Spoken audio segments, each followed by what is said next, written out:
It's 2024 and I've returned to Stonehenge with two of the most eternal questions. Who built it and why?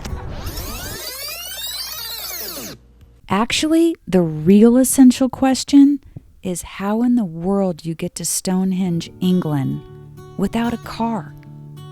As many of you know, you have to drive on the other side of the road. So for me, renting a car in England is out of the question. I'm not going to risk it. So when I went to Stonehenge in 2019, I hopped onto TripAdvisor and I found that there were plenty of options. I chose an option that just went to Stonehenge, thinking I would maximize my time and be able to interview someone while I was there. Unfortunately, although it was a 6.5-hour trip, I spent 5 hours sitting in traffic on the freeway.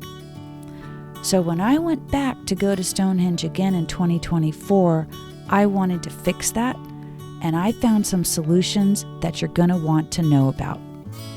But first, let's take a look at Stonehenge on the map and better orient ourselves to where this is. Stonehenge is not located near a major city. And if you're going to take the trip from Bath, you're going to be sitting on the bus for about an hour to an hour and a half each way. If you're going to take the trip from London, like I did, you're looking at 2.5 to 3.5 hours of just sitting in a bus just to get there. So obviously, there has to be a better way to not lose all that valuable time sitting in traffic. My solution was I found the nearest town just 9 miles away was Salisbury. And then I remembered hearing about Salisbury. There's a famous Salisbury Cathedral, the Magna Carta, and actually a bunch of other cool stuff. So I decided to plan my trip going from Salisbury, and I'll tell you, it was one of the best trips I've ever taken. Next, I needed to figure out how to get to Salisbury, which was really easy. I just jumped on Google, found the train, the Southwestern Railway, and it took me about 5 minutes to book a ticket. The trains leave twice an hour. They're only an hour and a half by train, and they run about £14 or $17. Now, you could do this entire thing in one day.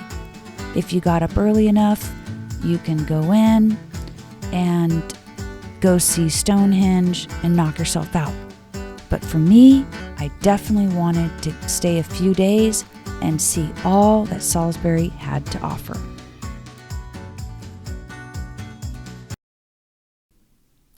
After getting to Salisbury, I looked around and found an incredible option to get to Stonehenge. The website is called the Stonehenge Tour, and all the details will be linked below in the description. This website offered hop-on, hop-off service to Stonehenge for about £13, or you can get a combo ticket, which included Stonehenge, another site called Big Sorum, which is an Iron Age hilltop fort, and admission into the Salisbury Cathedral and Magna Carta exhibition.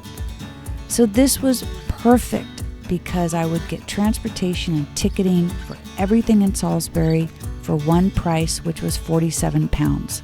To me, this sounded great, and I was going to now stay in Salisbury for a couple of days. Next, I was going to need to find a hotel. I hopped over to Expedia and I found the Merchant's House, which was awesome. It was in walking distance of everything. It was an old historic building built in the 15th century, and it also had air conditioning, a bar, and breakfast available, all for $100 a night. I will say, after visiting Salisbury for a few days, I did really like another hotel that I visited called the Red Lion. What I like about the Red Lion was they had tons of outdoor, beautiful garden seating that I really missed.